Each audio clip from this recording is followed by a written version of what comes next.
So last time I spoke about using metaphor, it was way in the beginning of the month, first Sunday, and I talked about metaphor as a portal to listening deeply to our own inner voices, to trying to find out and see if love is truly at the center of our core based on the new diagram of our Unitarian Universalist principles. So, and then I said, well, how do you connect that with JETPIG, our UU values? And maybe you weren't here that time. So today we're going to focus on the world outside of ourselves and listening deeply for JETPIG. And as I said last time, JETPIG is this little guy flying through outer space, our little pig friend, and he's got jetpacks on his back that have hearts on them, meaning his love is propelling him forward. And it's an image that you will never unsee from this point forward.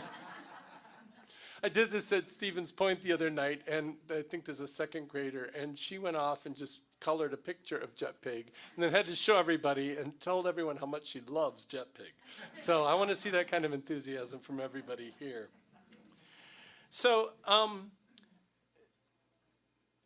I'll explain JETPIG in a second. I want to go back to Allspaw for a second. About this thin and thick stories and the values behind them, this whole idea of narrative therapy was new to me. But it made a lot of sense, and a lot of sense in the world we're in right now, where we're confronting a lot of folks that probably don't have the same values as we do and seem to want to talk a lot about them loudly and argumentatively. And I've kind of thought that today, and this idea of thin and thick stories is a good way to get our heads wrapped around all this chaos that's going on and maybe make us feel a little bit stronger when we're involved in those kind of confrontations. So that's what this is all about. So again, thin stories are handed down to us, and we believe without any kind of critical thinking or experience, whereas thick stories develop directly from our core and are connected to our values. So this is where JETPIG comes in. And as I was working on this presentation today, this message, I realized that JETPIG doesn't quite do it for me. I like JIBTEG. Which doesn't really roll off the tongue, but I liked it backwards because as I started thinking about how did I want to talk about this, I realized that generosity, although you might think, okay, that means giving your time and talents and treasures to the fellowship, is probably the least important because that's the obvious. It actually has a bigger idea than that. And to me, that's where the core of what we think and what we value starts. So I'm going to start with the G in JIBTEG and start with generosity. So let me give you an example of this thick story, thin story concept with generosity.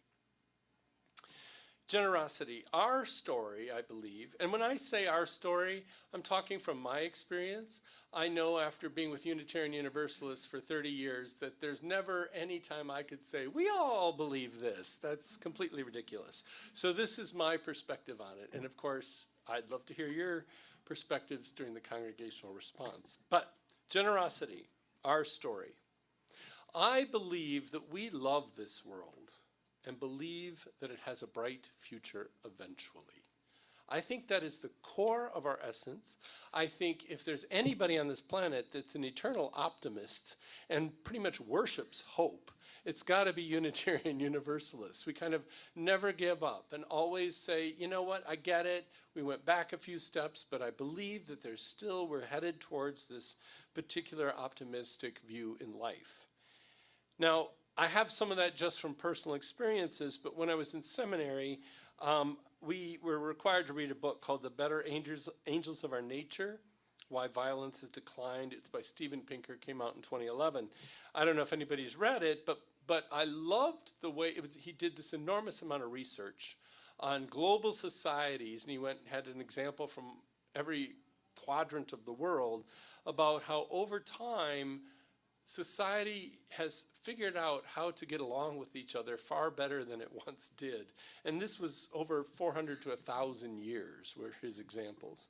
And it made me think that even though we get wrapped up in, oh, ain't it awful, and it is awful about what's going on in the world today, the fact that most of the world lives in peace is pretty profound given world history and the way things have gone. And then it had more specific examples as well. But that led me to really think about, yes, society as a whole, humanity seems to be maturing over millennia, and we're building slowly a better future.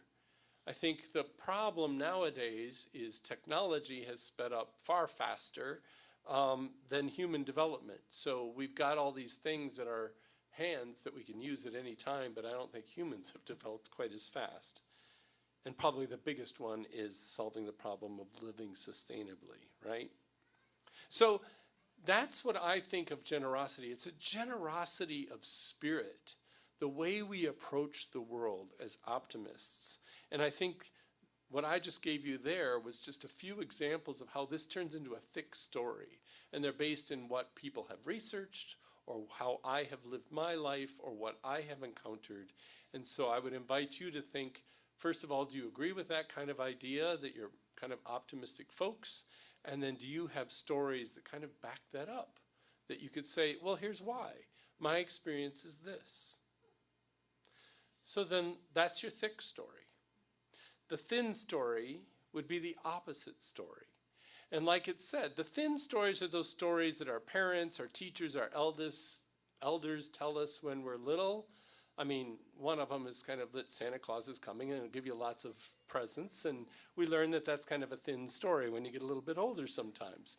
But that's just a trivial example. If you think about what people are being told today, especially in the media, all kinds of things are just thrown out there. There's nothing that backs it up. They're just looking for the emotional impact that those statements are going to have. It's all thin stories. And if you kind of sort through it, what's the theme? I think the theme is fear and cynicism and hatred. And so you're using this thin story to talk about what your value is in life. And it's based on a grounding value of fear and hatred and cynicism. You hear the statements often in the media, everyone is out to get them.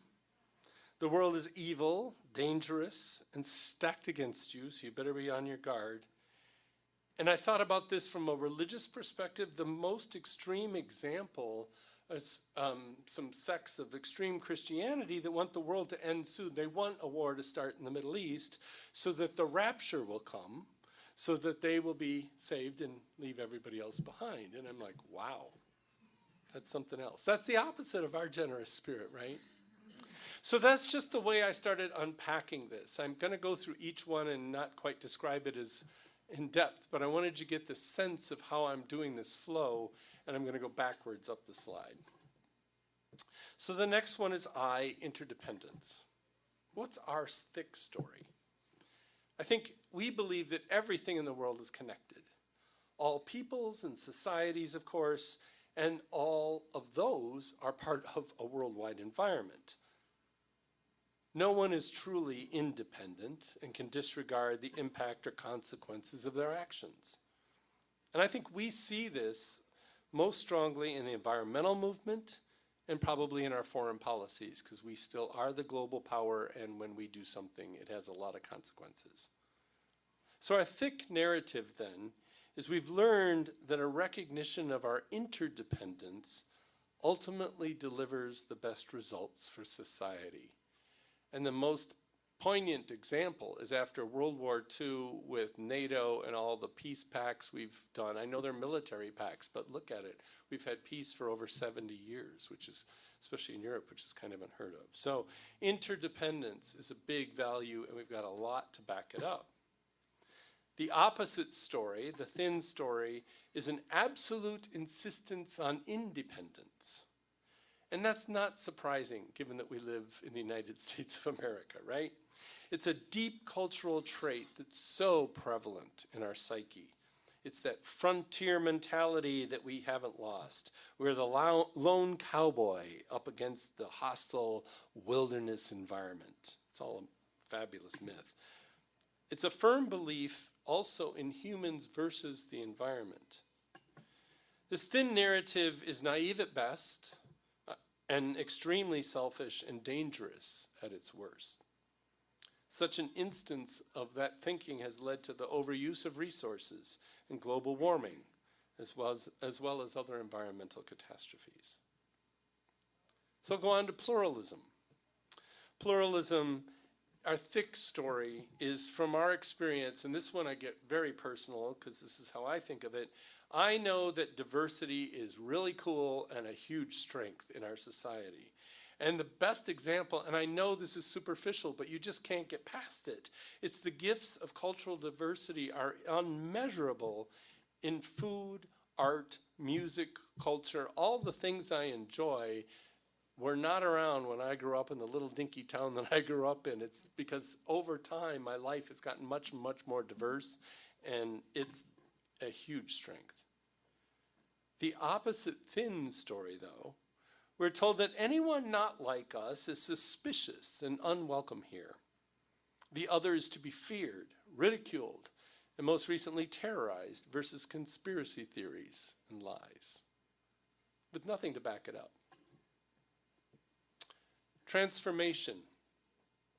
Our thick story is that we're always moving forward to that idealistic future for everyone. That's what we want. We talk about it all the time. Go back to that spirit of generosity. It's grounded in that there's this future out there that we keep moving forward, even if it's slow sometimes, we make big leaps at other times. That's this transformation idea. The opposite thin story, I think you're very familiar with. Yearning to go backward to this idealistic past that was for a favored few. It's a made-up narrative. It's a fairy tale. I laughed when I wrote this. I thought, well, the past, actually, and I'm talking about the late 1940s, 1950s, it was a rigid society which many people at the time wanted to escape. Why else would we not have had a counterculture revolution in the 1960s and 70s? I think we kind of forget why that occurred, right? And then on to equity. Our story is that we strive to transform our world where all can thrive sustainably, regardless of your fate in life. If you think of success, however you want to define that, and I don't mean just material-wise, but it's all about getting everyone across that goal line. The pursuit of happiness. Well, however you define happiness, everyone should be able to have a chance to get there. There shouldn't be something that holds you back, even if you were born into a fate in life that's not very happy. The example I have there is I thought about my father. He was in World War II. And about the creation and expansion of the white middle class after World War II. I will acknowledge that it didn't cover everybody. But it was seen as a payback to the white male veterans for the sacrifices given and the years of earnings taken from them by the war. My father signed up the day he graduated from high school at 18 and was in the war until the very end. So 5 to 6 years of your early 20s. I can't even fathom that, right? So this was a way to say, all right, there's a whole millions of people that we can benefit by all these GI bills and things. And yes, it was only for white males at the time. I hear that. But that's an example of how trying to help everyone get to that goal as opposed to, oh, everybody gets the same thing. It's like, well, you had all these things to access to try to get yourself ahead. The opposite story, ironically, is equality. So this is that whole argument, equity versus equality. And it gets very confusing. Equality means treat everyone equally, regardless of their established privilege or struggles. Think of the pie. We all get a slice of the pie, and your pie is the same slice as mine, even though I might be allergic to that piece of pie and don't want it at all. But that's what we get. We each get the same slice, right? The use of this term, equality, while it might have been intended to mean equity, it's turned out it's deeply grounded in suspicion and fear that someone else, or usually a specific group of people, is getting more than they deserve and shorting you. The pie example, the pie has a barrier. It's the pie pan. There is no more. So therefore, it's a scarcity mentality. It's a system based on scarcity and on efficiency, not on fairness. So that's the thin story and ours, the thick story that, you know, if we help everybody out, the pie gets bigger. And finally, justice. Our story, it's all grounded in universalism, universal love, the inherent worthiness of everyone. that you're worthy of love. This thick narrative tells us that societies work best when they are fair. And I think we could all point to a lot of examples, even micro or macro, where that's true. The opposite thin story. It's justice through the lens of a specific clan's perspective. Justice is only supposed to apply to those like ourselves. And this is a dangerous space because the founding of our nation was unjust.